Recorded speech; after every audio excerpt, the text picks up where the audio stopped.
नमस्कार दोस्तों, जय श्री कृष्णा। दोस्तों, एक नगर में एक महान बौद्ध भिक्षु रहा करते थे। वे बहुत ज्ञानी थे और बहुत ही शांत स्वभाव के थे, और उनकी यही बात उनकी विशेषता भी थी। एक बार की बात है, बौद्ध भिक्षु नगरवासियों को उपदेश दे रहे थे। बौद्ध भिक्षु कह रहे थे कि शब्दों में जीवन बदलने की शक्ति होती है। अपने शब्दों से जीवन बदलो। हम जो भी शब्द अपने लिए या दूसरों के लिए कहते हैं या जो भी बातें करते हैं, उस पर हमें ध्यान देना चाहिए। इतना कहकर बौद्ध भिक्षु ने अपना उपदेश समाप्त किया और वहां से चले गए। एक दिन वो बौद्ध भिक्षु एक मार्ग से होकर गुजर रहे थे। उसी मार्ग से एक युवक होकर गुजर रहा था। उस युवक ने जब उन बौद्ध भिक्षु को देखा तो वो जोर जोर से हंसने लगा और कहने लगा, अरे साधु महाराज, आप तो ढोंगी है। आपके उपदेशों में ये कहने से कि शब्दों में बड़ी ताकत है, आपकी बात सत्य नहीं हो जाएगी। ये सब सिर्फ बातें हैं। भला ऐसा कैसे हो सकता है कि शब्दों से हमारा जीवन बदल सकता है? उस युवक की सारी बातें उन भिक्षुओं ने ध्यानपूर्वक सुनी और उसके बाद वो मुस्कुराते हुए उस युवक से कहते हैं, बेटा, नाद से ही तो ये दुनिया प्रकट हुई है, और अच्छे शब्दों के पीछे भी नाद ही होता है जो पूरा जीवन बदल देता है। मैं तुम्हें अपने अनुभव से बता रहा हूं, लेकिन फिर भी तुम्हें यकीन न हो तो तुम इसे खुद आजमा कर देख सकते हो। उन बौद्ध भिक्षु की ये बात सुनकर युवक थोड़ा सा गंभीर हो गया। उसने काफी देर सोच विचार किया और उसके बाद उन बौद्ध भिक्षु से कहता है गुरुवर, अगर ऐसी बात है तो आप मेरे साथ चलिए। मेरा छोटा भाई है जिसकी उम्र करीब 20 वर्ष है और उसे न जाने क्या हुआ है। वो करीब 3 वर्षों से कुछ भी नहीं करता, बस लेटा रहता है दिन भर। वो कुछ न कुछ सोचता रहता है। उसकी ये हालत देखकर हम सब बहुत परेशान हैं। माता पिता भी बहुत चिंतित रहते हैं। हमने कई तरीके अपनाए, कई योजनाएं बनाई, लेकिन कुछ भी काम नहीं आया। हमने कई बार उससे बात करने की भी कोशिश की, लेकिन वो हमसे कुछ भी नहीं कहता। परिवार का हर एक सदस्य पूरी तरह से थक चुका है, हार चुका है। आखिर वो क्या करना चाहता है, किसी को कुछ नहीं पता। तो हमारे शब्दों से उसका जीवन क्यों नहीं बदला? और जैसा कि आप कह रहे हैं कि शब्द सचमुच जीवन बदल सकते हैं, तो क्या आप मेरी मदद करेंगे? इस पर बौद्ध भिक्षु मुस्कुराते हुए उस युवक के साथ चल पड़े। वो युवक उन बौद्ध भिक्षु को एक खेत में ले गया और अपने भाई की तरफ इशारा करके कहता है गुरुवर, यही मेरा भाई है जो पूरे गांव में आलस और मक्कारी के लिए मशहूर है। आप कहते हैं कि शब्दों में वो शक्ति है जो हमारा जीवन बदल सकती है, तो क्या आपके शब्द इसका जीवन बदल सकते हैं? अगर ये सत्य है तो आप इसका जीवन बदल कर दिखाइए। उन बौद्ध भिक्षुओं ने उस युवक के भाई को ध्यानपूर्वक देखा। वो एक पेड़ की छाव में आराम से सो रहा था। जब बौद्ध भिक्षु उस युवक के भाई के पास पहुंचे और आराम से उसके सर पर हाथ फेरते हुए कहते हैं, उठो बेटा, बहुत देर हो चुकी है। ये सोने का समय नहीं है, ये तो जागने का समय है। उन बौद्ध भिक्षुओं की आवाज सुनकर वो लड़का थोड़ा अचरज में पड़ गया। आखिर कौन है जो मुझे इतने प्यार से जगा रहा है? वरना सभी गांव वाले तो मुझे आलसी और मक्कार ही कहते हैं। आखिर कौन है जो मुझे इतना अपनापन दिखा रहा है? उसने आंखें खोली और आंखें मलते हुए पूछा, है गुरुवर, आप कौन हैं और यहां क्यों आए हैं? इस पर बौद्ध भिक्षु उस युवक से कहते हैं, बेटा, ये प्रश्न तो मैं तुमसे करना चाहता हूं। तुम कौन हो? यही तो तुम्हें जानने की आवश्यकता है। उन बौद्ध भिक्षुओं की बात सुनकर वो लड़का जोर से हंस पड़ा और कहता है गुरुवर, यदि आपको मेरे बारे में जानना है तो जाइए और गांव के किसी भी सदस्य से पूछ लीजिए। आपको पता चल जाएगा कि मैं कौन हूं। आपसे हर कोई यही कहेगा कि वो तो आलसी है, मक्कार है। तरह तरह के ताने सुनाएंगे, तरह तरह की बातें कहेंगे। इससे आपको ये जरूर यकीन हो जाएगा और आपको ये पता भी चल जाएगा कि मैं कौन हूं। तभी बौद्ध भिक्षु मुस्कुराते हुए उस लड़के से कहते हैं, सबसे पहले मेरी ये बात सुन लो। मेहनती इंसान के खुद के शब्द उसे अंदर तक चोट पहुंचाते हैं। इसलिए कभी भी अपने आप को कोसो मत, अपने शब्दों को सुधारो। और मेरी ये दूसरी बात भी सुन लो। मैंने उन गांव वालों से नहीं पूछा कि तुम कौन हो, मैं तुमसे पूछ रहा हूं कि तुम कौन हो। लेकिन तुमने तो अपनी आदतें मुझे बताई। आलस तुम्हारी पहचान नहीं, तुम्हारी आदत हो सकती है, और इंसान नहीं, उनकी आदतें खराब होती हैं। इसलिए बेटा, तुम आलसी और मक्कार नहीं हो, ये तो तुम्हारी आदत है। बस इतनी सी बात है जो गांव वाले नहीं समझ सकते। ये सारी बातें सुनकर वो लड़का थोड़ा सा आश्चर्यचकित रह गया, क्योंकि गांव वाले हमेशा उसे मक्कार, आलसी और तरह तरह के ताने ही सुनाया करते थे। उन बौद्ध भिक्षुओं की ये बात सुनकर उस लड़के की आंखों में आंसू आ गए।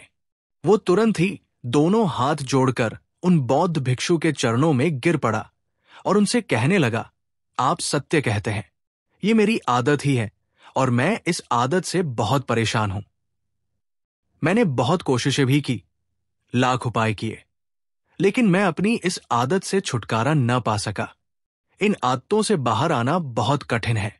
मैंने कई बार आलस छोड़ने का प्रयास किया, पूरी कोशिश भी की, लेकिन कोई लाभ नहीं हुआ। जब भी मैं कोई कार्य करने की कोशिश करता हूं, तो पता नहीं क्यों मेरा मन कहीं और भागने लगता है। मेरा दिमाग किसी और दिशा में काम करने लगता है और मैं उस काम पर ध्यान ही नहीं दे पाता। मैं क्या करूं, कैसे करूं, मुझे कुछ भी समझ नहीं आता। जब भी मैं किताबें पढ़ने की कोशिश करता हूं, तो मुझे नींद आने लगती है। मन में एक अजीब सा दर्द महसूस होता है। ऐसा लगता है कि मेरा जीवन यूं ही व्यर्थ जा रहा है। और जब मैं इस दर्द को बर्दाश्त नहीं कर पाता तो मैं सो जाता हूं, ताकि जब मैं उठूं तो मुझे दर्द न महसूस हो। और अब तो मुझे ये भी यकीन हो चुका है कि मैं इन आदतों से नहीं निकल सकता। ये आदतें मुझे नहीं छोड़ने वाली। इस पर बौद्ध भिक्षु उस लड़के से कहते हैं, बेटा, यदि तुम इस आलस की आदत को छोड़ना चाहते हो तो मैं तुम्हें एक सही उपाय बता सकता हूं, लेकिन उसके लिए तुम्हें कल सुबह मुझे मिलना होगा। तभी वो तरीका मैं तुम्हें बताऊंगा। यदि तुम उस तरीके को सीखना चाहते हो तो कल सुबह मेरे पास चले आना। इतना कहकर बौद्ध भिक्षु वहां से चले गए। लेकिन उन बौद्ध भिक्षु की सारी बातें उस लड़के के कानों में गूंज रही थी। वो ये समझ नहीं पा रहा था कि आखिर वो बौद्ध भिक्षु उसे कौन सा मार्ग दिखाने वाले हैं। वो ऐसा कौन सा उपाय बता देंगे जिससे उसके जीवन से आलस्य हमेशा हमेशा के लिए खत्म हो जाएगा। देखते ही देखते रात हो गई। रात भर वो अपने बिस्तर पर करवटें बदलता रहा और उन बौद्ध भिक्षु की बातों के बारे में सोचता रहा। इसी प्रकार देखते ही देखते सुबह हो गई और वो लड़का उन बौद्ध भिक्षुओं के पास जा पहुंचा। वो लड़का उन बौद्ध भिक्षु को प्रणाम करता है और कहता है, गुरुवर, जैसा कि आपने कहा था, लीजिए मैं आ गया। अब मुझे वो मार्ग बता दीजिए जिससे मैं अपने जीवन से इस आलस्य को निकाल सकूं। तभी बौद्ध भिक्षु उस लड़के से कहते हैं, बेटा, जब भी तुम्हारा मन दुविधा में हो, तुम निर्णय न ले पा रहे हो और तुम्हारे मन में तरह तरह के प्रश्न उठ रहे हो कि मैं क्या करूं, कैसे करूं, इस कार्य को पूर्ण कैसे करूं, ये सब कैसे होगा, तब तुम वास्तविकता में अपने अतीत से सोच रहे होते हो कि पिछली बार तुम्हारे ऐसा करने पर क्या हुआ, या अतीत में तुमसे लोगों ने क्या कहा था। तो आज से कभी भी अपने अतीत से नहीं, बल्कि भविष्य से सोचो। इस पर लड़का कहता है, भविष्य से? वो भला कैसे? तभी बौद्ध भिक्षु उस लड़के से कहते हैं, मान लो कि तुम्हें आज किसी भी चीज की कमी नहीं है। तुम्हारे पास वो हर चीज है जो तुम चाहते हो, वो सारी सुख सुविधाएं हैं। तो अब बताओ, तुम अपना जीवन कैसे व्यतीत करना चाहोगे? उन बौद्ध भिक्षु की ये बात सुनकर वो लड़का कुछ देर के लिए सोच में पड़ गया, क्योंकि आज तक उसने सभी गांव वालों के केवल ताने ही सुने थे। किसी ने भी आज तक उसके जीवन के बारे में उससे ऐसी बात नहीं की थी, और वो गुरुवर उससे आने वाले भविष्य के बारे में बातें कर रहे थे। उन बौद्ध भिक्षु की ये बात सुनकर वो लड़का खुद से प्रश्न करने लगा, अगर मेरे पास सब कुछ होगा, धन की कोई कमी नहीं होगी और सारी सुख सुविधाएं होंगी, तो मैं अपना जीवन कैसे व्यतीत करूंगा? कुछ देर सोच विचार करने के बाद वो उन बौद्ध भिक्षु से कहता है, गुरुवर, मैं ये दुनिया घूमना चाहूंगा, पहाड़ों पर चढ़ना चाहूंगा, समुद्र की रेत पर चलना चाहूंगा, और मैं एक बहुत बड़ा व्यापारी बनना चाहूंगा। तभी अचानक उस लड़के का ध्यान टूटा और वो उन बौद्ध भिक्षु से कहता है, परंतु हे गुरुवर, ये सब कैसे संभव होगा? केवल मेरी मात्र सोच लेने से तो ये सब पूरा नहीं होने वाला। उसके ऐसा कहते ही उसके अतीत में बीती हुई सारी घटनाएं उसकी आंखों के सामने से गुजरने लगी और वो एक बार फिर से निराश होने लगा। अब वो ये सोचने लगा, मेरे पास तो पैसे ही नहीं है, तो मैं भला व्यापार कैसे कर सकता हूं? नहीं, मेरे पास व्यापार का कोई अनुभव है। ऐसी स्थिति में मैं भला यहां से कैसे निकल सकता हूं? उस लड़के के इस प्रश्न का जवाब देते हुए वो बौद्ध भिक्षु उस लड़के से कहते हैं, बेटे, हर रात सोने से पहले तुम हर दिन अपना लक्ष्य एक कागज पर लिखो और सुबह उठकर सबसे पहले उस लक्ष्य को देखो और सोचो कि उस लक्ष्य को पाने के लिए तुम आज क्या कर सकते हो। और जो भी तुमने उस कागज पर लिखा होगा, उस कार्य को उसी दिन पूरा करने की हर मुमकिन कोशिश करो। इस पर वो लड़का कहता है, ठीक है, आप सच कह रहे हैं, लेकिन जब मैं बहुत सोचने लगता हूं तो मेरा मन बेचैन होने लगता है और मन में तरह तरह के विचार उठने लगते हैं। इन विचारों को शांत करने के लिए मैं सो जाता हूं ताकि वे विचार मुझे परेशान न करें।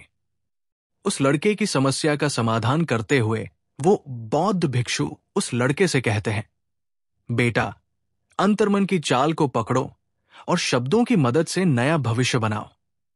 तभी लड़का कहता है गुरुवर, आप क्या कहना चाहते हैं? मैं आपकी बात समझ नहीं पा रहा।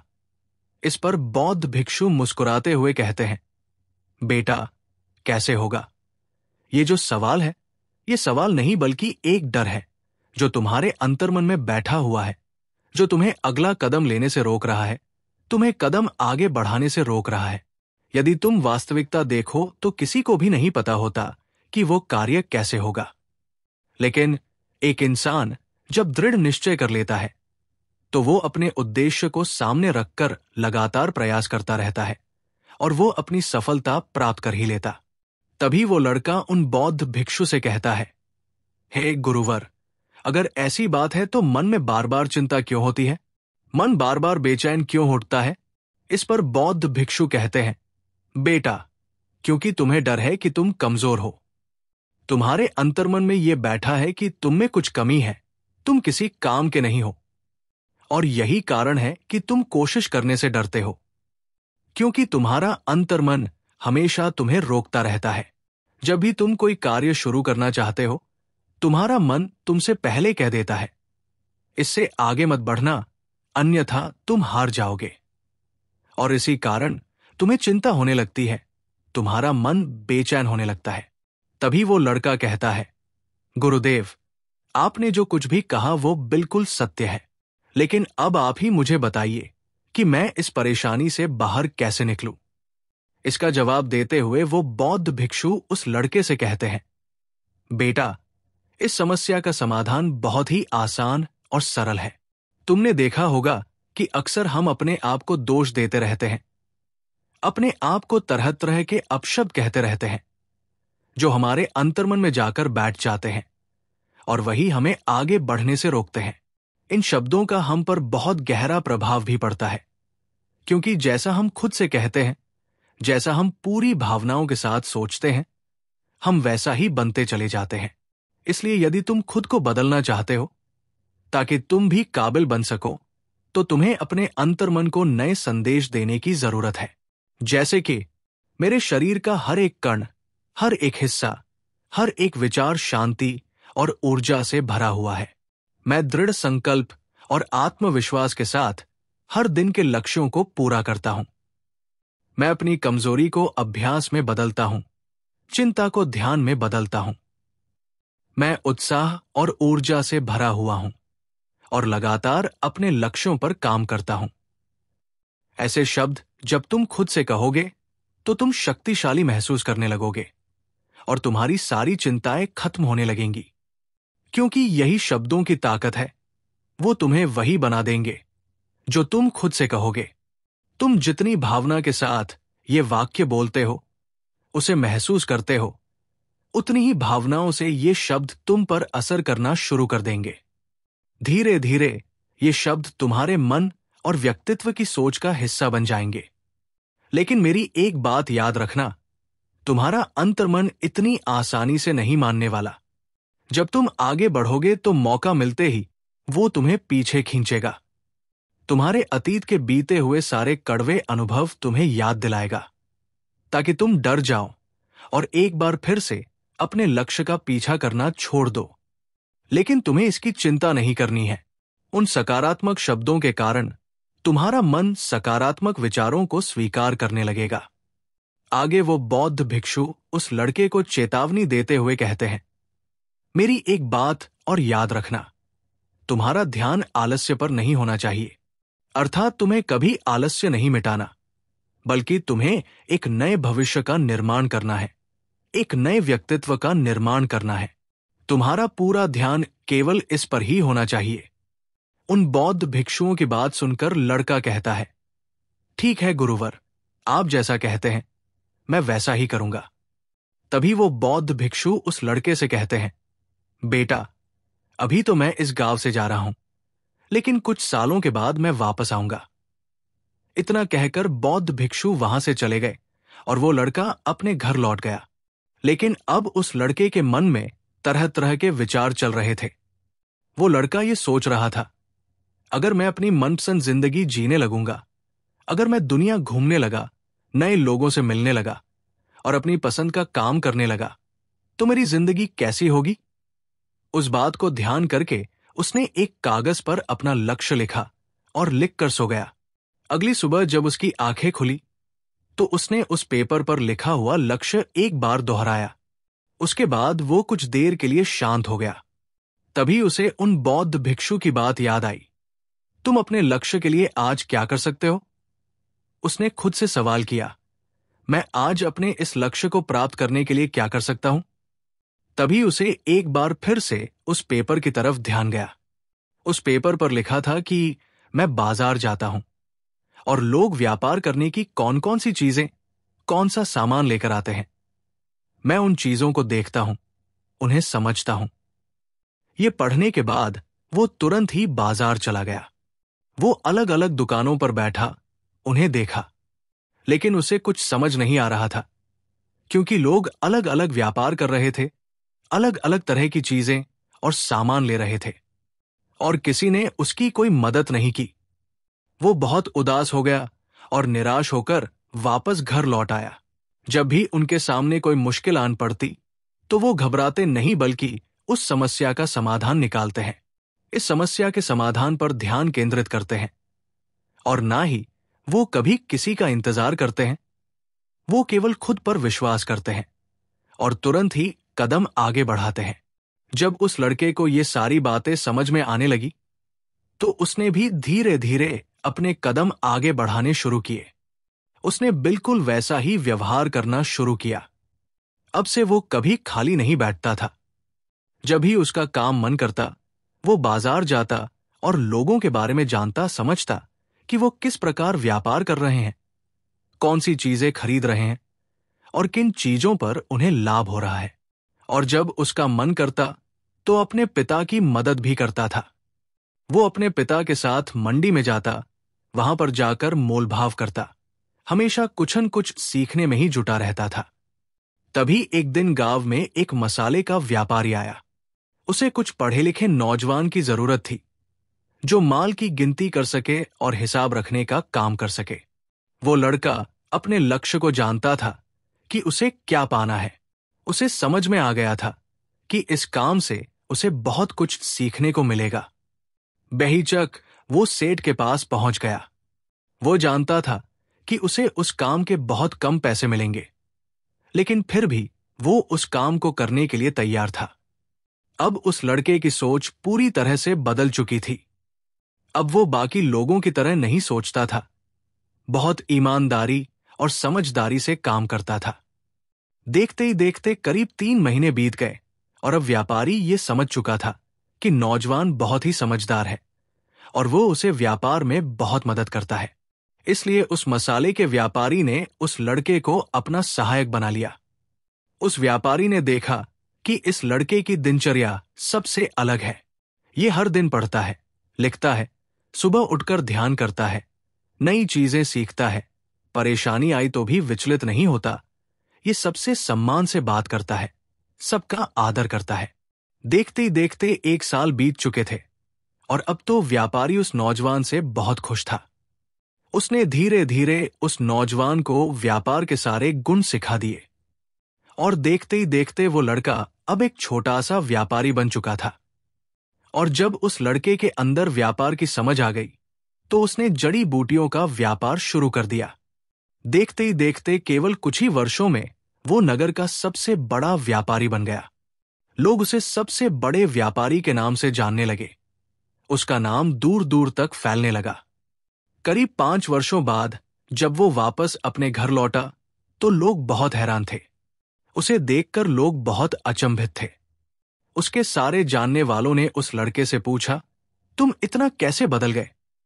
तब उसने कहा, उन गुरु ने सच ही कहा था, शब्दों से हम जीवन बदल सकते हैं। दोस्तों, इस कहानी से हमें यह सीखने को मिलता है कि हमारे शब्दों और विचारों में अद्भुत शक्ति होती है। नकारात्मक सोच और शब्द हमें कमजोर बनाते हैं, जबकि सकारात्मक सोच और आत्मविश्वास हमारे जीवन को सफलता और शांति की ओर ले जाते हैं। इसलिए हमेशा सोच समझकर शब्दों का चयन करें और अपने विचारों को सकारात्मक रखें। दोस्तों, अगर हमारी वीडियो अच्छी लगी हो तो कृपया हमारे चैनल को सब्सक्राइब करें और हमारी वीडियो को लाइक और शेयर करना न भूलें। धन्यवाद।